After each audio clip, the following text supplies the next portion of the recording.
Hello बच्चों, तो चलिए अपना प्रश्न पढ़ते हैं। नीचे दिए गए समय के फलनों में कौन असरल आवर्त गति ब आवर्ती परंतु सरल आवर्त गति नहीं तथा स अनावर्ती गति का निरूपण करते हैं। प्रत्येक आवर्त गति का आवर्तकाल ज्ञात कीजिए। ओमेगा कोई धनात्मक अचर है। यहाँ पर अपन को फलन दिया गया है 3 cos π/4 ऋण 2 ω t। तो चलिए प्रश्न के लिए मुख्य उदाहरण की चर्चा करते हैं।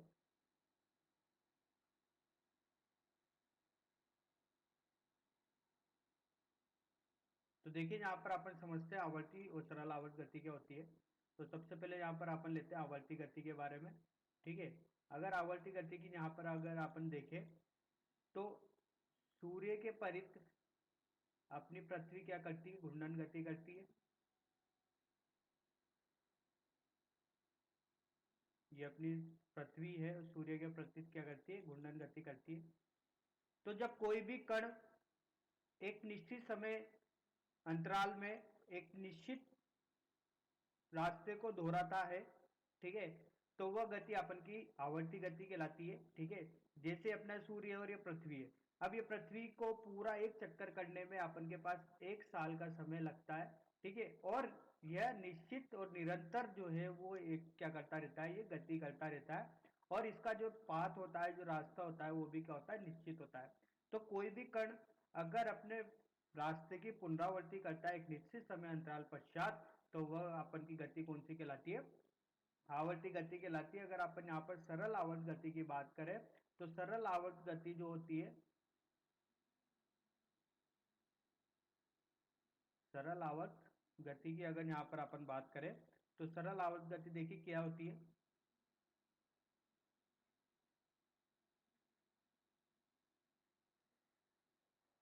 ये अपना कण है कोई, ये इसकी माध्य स्थिति, अपन ने बल लगा के इसको अपन यहाँ पर लिया है। ठीक है, अब इस पर इधर की तरफ एक पुनर्विस्थापन बल लगेगा जो इसको माध्य स्थिति की तरफ लाने की कोशिश करेगा। अपन ने विस्थापन किधर किया, इधर की तरफ। ठीक है, वैसे ही अगर अपन ये कण को अगर अपन इधर पकड़ के ले आते हैं, ठीक है, तो इसका विस्थापन किधर की तरफ हुआ, इधर की तरफ।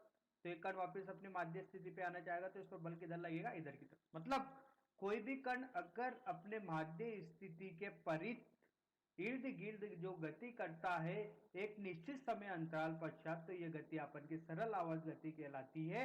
और इसके लिए अपन के पास जो आवश्यक शर्त होती है वो होती है कि जो त्वरण होता है समानुपाती होता है ऋणात्मक एक्स के। ये एक्स क्या है यहाँ पर, विस्थापन।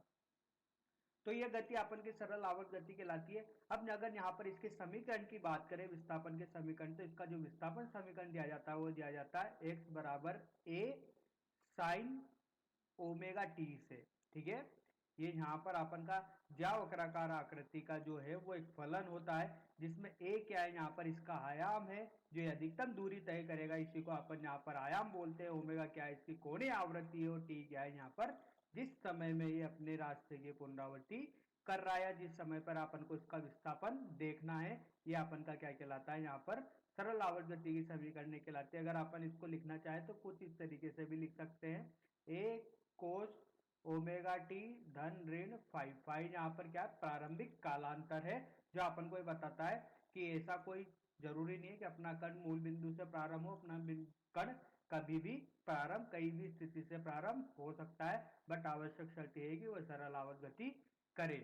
तो चलिए यहाँ पर अब अपने प्रश्न के मुख्य हल पे चलते हैं, और बोला गया है कि अपन का जो फलन है वो देखते हैं। क्या फलन दिया गया है अपन को,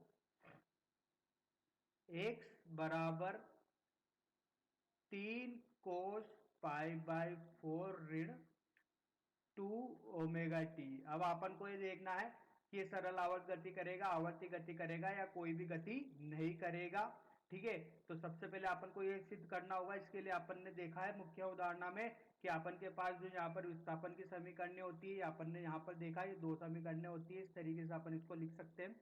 तो चलिए सबसे पहले अपन यहाँ पर इसको सिद्ध करते हैं। तो यहाँ पर अपन कुछ त्रिकोणमिति सूत्रों का प्रयोग करते हैं। तो अपन जानते हैं जैसे कि कोस ऋण थीटा बराबर होता है यहाँ पर कोस थीटा के।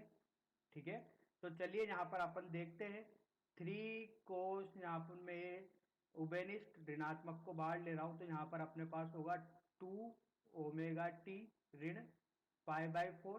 ठीक है, अब अपन जानते हैं त्रिकोणमिति से ये पूरा अपने पास जो हो गया ये थीटा हो गया।